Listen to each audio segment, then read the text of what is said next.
एक समय की बात है। एक छोटे से गांव में एक गरीब लकड़हारा रहता था जिसका नाम था रामू। रामू हर दिन जंगल में लकड़ी काटने जाता और उसे बेचकर अपनी जरूरतों को पूरी करता। एक दिन जब वह जंगल में लकड़ी काट रहा था तो उसे एक चमकीली रोशनी दिखाई दी। रोशनी के पास जाने पर उसने देखा कि एक सुनहरी पंखों वाली परी उसके सामने खड़ी थी।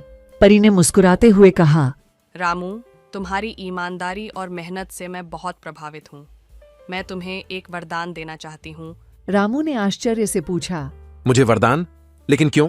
परी ने कहा, तुम सच्चे इंसान हो और तुमने कभी भी अपने जीवन की कठिनाइयों के बावजूद दूसरों की मदद करने से पीछे नहीं हटे। मैं तुम्हें एक जादुई दरवाज़ा देती हूँ।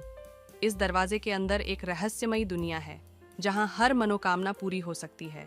लेकिन याद रखना, इस दरवाजे का उपयोग केवल 3 बार किया जा सकता है। रामू ने परी को धन्यवाद दिया और उस दरवाजे को अपने घर ले आया। पहले तो उसने सोचा कि इसे कब और कैसे उपयोग किया जाए। फिर उसकी पत्नी सीता ने सलाह दी, पहले हमें अपनी बुनियादी जरूरतों के लिए इसका उपयोग करना चाहिए। रामू ने सहमति दी और पहली बार दरवाजा खोला। उन्होंने देखा कि अंदर एक सुंदर बगीचा था जिसमें अनगिनत फल और सब्जियां थीं। उन्होंने कुछ फल और सब्जियां चुनी और दरवाजा बंद कर दिया। अब उनके पास भरपूर भोजन था और उनका जीवन थोड़ा आसान हो गया। कुछ समय बाद रामू की बेटी मीना बीमार पड़ गई। कोई भी इलाज काम नहीं कर रहा था। रामू और सीता ने मिलकर फैसला किया कि वे दूसरे मौके का उपयोग मीना के इलाज के लिए करेंगे। रामू ने दरवाजा फिर से खोला और अंदर गए। इस बार उन्होंने एक जादुई झील देखी जिसके पानी में अचूक औषधीय गुण थे।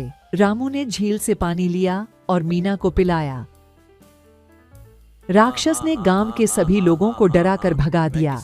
गांव के लोग बहुत डरे हुए थे और उन्हें कोई उम्मीद नहीं दिख रही थी। रामू ने गांव वालों को भरोसा दिलाया कि वह कुछ करेगा। उसने अपना आखिरी मौका उपयोग करने का निर्णय लिया। रामू ने जादुई दरवाजा खोला और अंदर गया। इस बार उसने एक महान योद्धा को देखा जो राक्षसों से लड़ने में माहिर था। रामू ने योद्धा से मदद मांगी। योद्धा ने खुशी से मदद करने की बात कही और रामू के साथ गांव आया। योद्धा ने गांव पर हमला करने वाले राक्षस से लड़ाई की और उसे हरा दिया।